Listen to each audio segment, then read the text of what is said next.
संभाजी ब्रिगेडचे प्रदेशाध्यक्ष प्रवीण गायकवाड यांनी आरक्षणावर आपलं मत व्यक्त केलंय। आरक्षण का मागितलं जातं यावर विचार व्हावा असं वक्तव्य त्यांनी केलंय। सरकारने शिक्षणाचं बजेट वाढवलं पाहिजे। GR कोर्टात टिकतो का हे पाहावं लागेल। दर्जेदार शिक्षण माफक दरात देण्याची मागणी देखील गायकवाडींनी केली आहे। तर मराठा कुणबीत सरसकटसाठी लढा। आरक्षणानं सर्व प्रश्न सुटत नाहीत। सर्वांना आरक्षण मिळाल्यास आरक्षण संपल्यात जमा होईल। समाजात त्यामुळे अस्वस्थता पसरू नये असं देखील गायकवाड म्हणाले।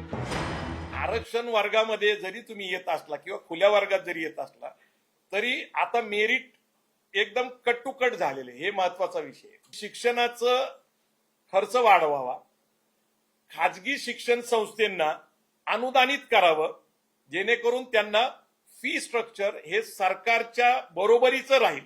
शिक्षण आणि नोकरी हाच मूळ विषय आरक्षण मागणी मागचा आहे असं आमचं म्हणणं आहे। आम्ही त्यांना सूचना करतोय।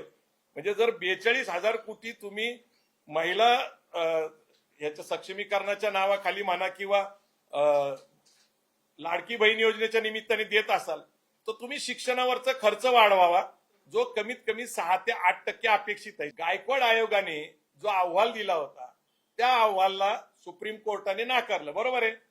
हे नाकारल्यानंतर परत देवेंद्र फडणवीस सरकारने नव्याने एसीबीसी वर्ग तयार केला। एसीबीसी वर्गाचा अर्थ काय? Socially educationally backward class. सरकार काय म्हणतं? 10% मराठा समाजाला एसीबीसी, जे काही त्यांच्या अधिकारात नाहीये ते टिकणार नाही। हा तर पुढचा मोठा गोंधळ आहे।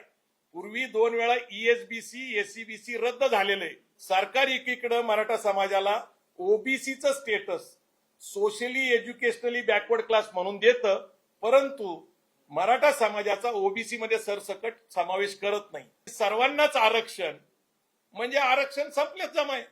आरक्षण हा जो विषय आहे ना खूप व्यापक आहे। मुळात आरक्षणाच्या बाबतीत बोलायचं म्हटलं तर त्याला एक सामाजिक सुधारणेची गरज आहे। मुळात तुम्ही लक्षात घेत नाही की आरक्षण का मागितलं जातंय मराठा समाजाकडून पण आणि ओबीसी समाजाकडून पण। तर त्यांना वाटतं की माफक दरातलं शिक्षण मिळावं आणि नोकरी मिळावी सरकारमध्ये। आता सरकार नोकर भरती करत नाही आणि खाजगीकरणामुळे नोकऱ्या कमी झाल्या, म्हणजे सरकारच्या नोकरीचा लाभ होणाऱ्यांची संख्या कमी आहे आणि महागलेलं शिक्षण। मुळात समस्या वेगळी आहे आणि त्याच्या मागणीचा जो मार्ग आहे तो सगळ्यांना असं वाटतं की शाश्वत आहे आरक्षण आणि त्या मार्गातनं न्याय मिळेल।